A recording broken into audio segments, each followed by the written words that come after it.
Hello everyone and welcome back to Hot Mess But Blessed with myself, Olivia Vers. Now, she is officially back. I have had the most stunning summer away with my closest family and friends, which I can tell you I most definitely needed. So one of my best friends got married, so we had the hen do and then of course the wedding. And then very shortly after that, I had a lovely little trip away with my family to round off our summer. But for life as a griever and for a girlie who is still in her first year of grief, I experienced more firsts and more new emotions. And it actually started with the hen do. And I know people probably think, how does a hen and grief kind of tie together? But on this trip, it most definitely did. And where the hen do was the exact same location as where my sister-in-law had her hen do a few years back.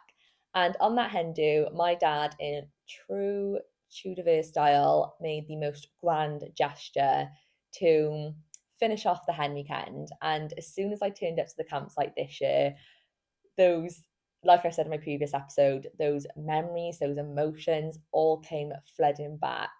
And I actually had a bit of a shitty few days before, like prior to the hen. And the girls were so aware of that. And I'm so open with them. We're so open with each other. And I'm just extremely lucky that I have them around me to support me through this. And I just thought, no, back to one side, Liv, focus, you've got this. It's Anna's hen. Like, we're going to have an absolute blast. And we did. We had the most incredible weekend. The first night was so much fun. And then I woke up the next morning and the grief just hit me in the tent. Remember, I looked at two of the girls and I was just like, I'm having a moment. I'm really having a moment. And I just sat with them. We spoke and they got me back to just Zen live. And I just knew I was going to be okay because I had them. And then we just carried on getting ready then for the bottomless brunch that we had in Bath.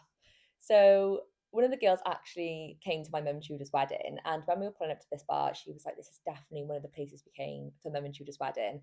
And I was like, no, it's not. No, it's not. Got out the taxi and was like, shit, yeah, it is. Yeah, it is. And then again, the tears came. So I just looked at them and I was like, gonna stay calm, but I need to go straight to the toilet as soon as we get in because I'm gonna go and I don't want to fuck up this weekend because I'm grieving. So straight to the toilet we went. I was full, didn't want the makeup to stream.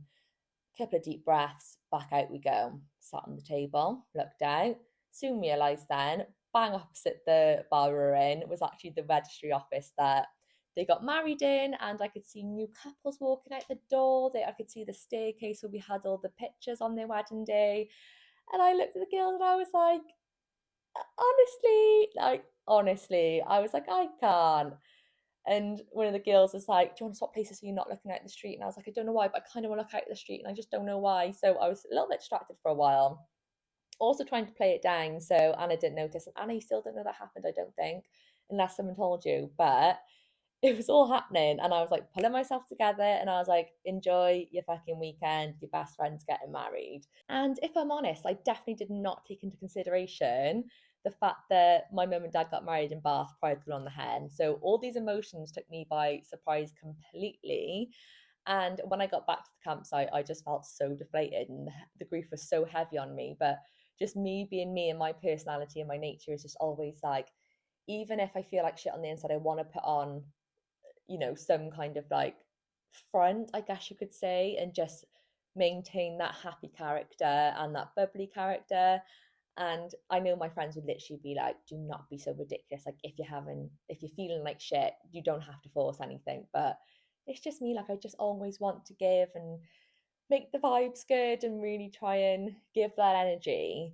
But this is definitely a moment to say, and I actually don't need to say it because they know it. So, like, I tell them all the time how grateful I am for them. But I am so, so fortunate to have the friendship group that I do and that we've remained this close. And if anything, I think this year we've 100% become stronger.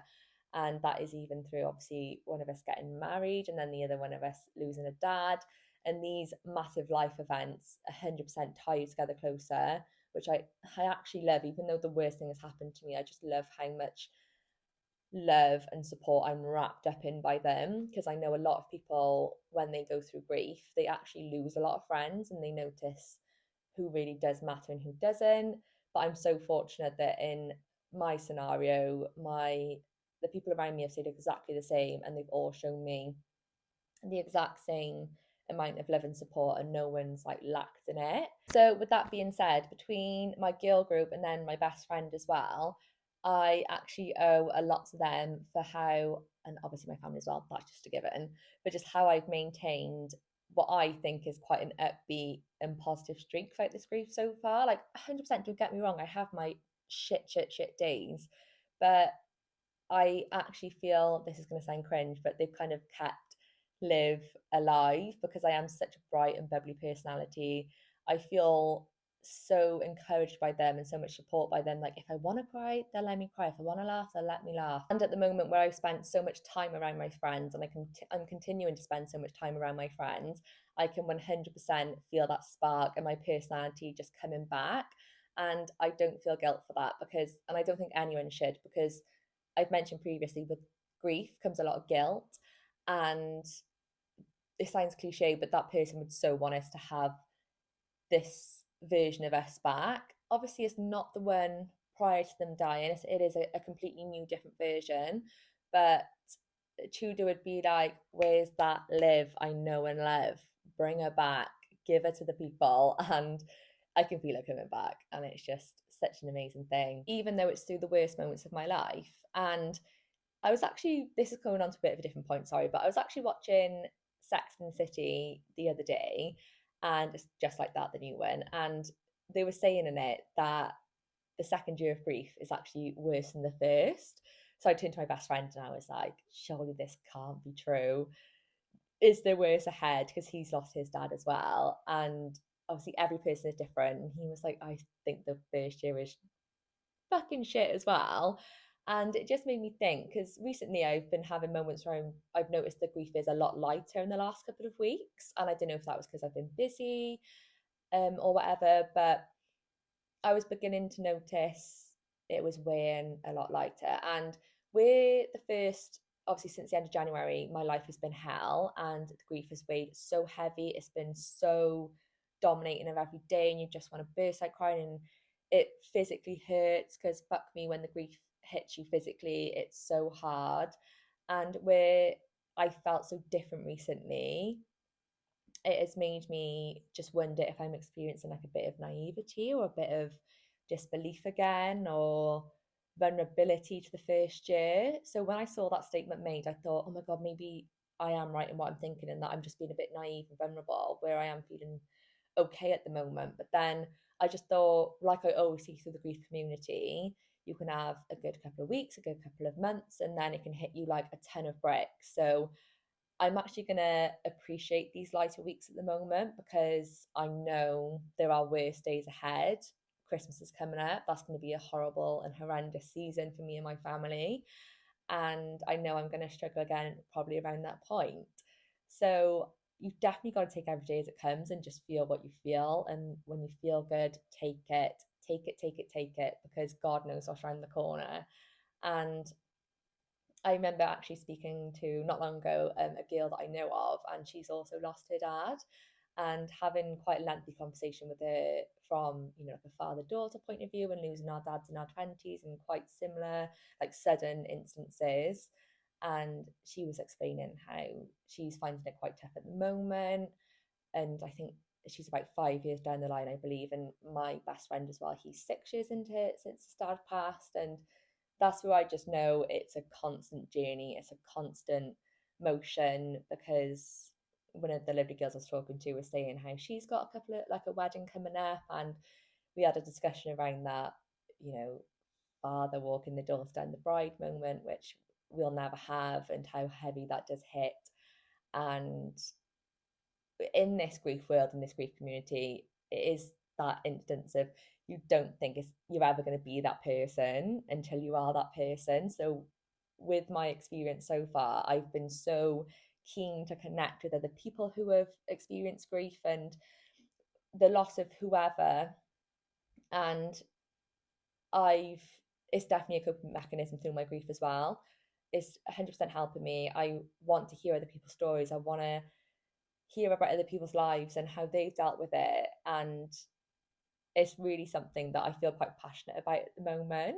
and that I'm almost enjoying, if that can even sound right. But I am, and I'm actually going to a grief event in London, which is hosted by Amber from the Grief Gang. I'm so glad I got myself a ticket. I was on the waiting list, and it's just something that probably is a little bit out of my comfort zone. Like, I hate going to London. Like, I hate London as a city. Like, I hate the busyness. I'm such like a small town girl. Like, just love my routine. Love getting in the car. Like, London stresses me the fuck out. But I'm very much looking forward to like stepping out that comfort zone, going solo to London. Hopefully, my mum can come though. I have put her on the waiting list, but I'm looking forward to connecting with different people and, like I said, open up the horizons, communicating, networking, getting with it, and getting stuck right into this grief community. But on that note, I think that's it from me in today's episode. Probably a little bit of a random one, just saying how much I love my fucking mates, how certain experiences can be so difficult when you least expect it, like a hen do, and just how I really want to get out there. So, yeah, I will probably see you all in 3 months' time when I film another episode. Jokes, really actually hoping I do film another one before that. But thank you very much for listening today, and I will see you all again soon.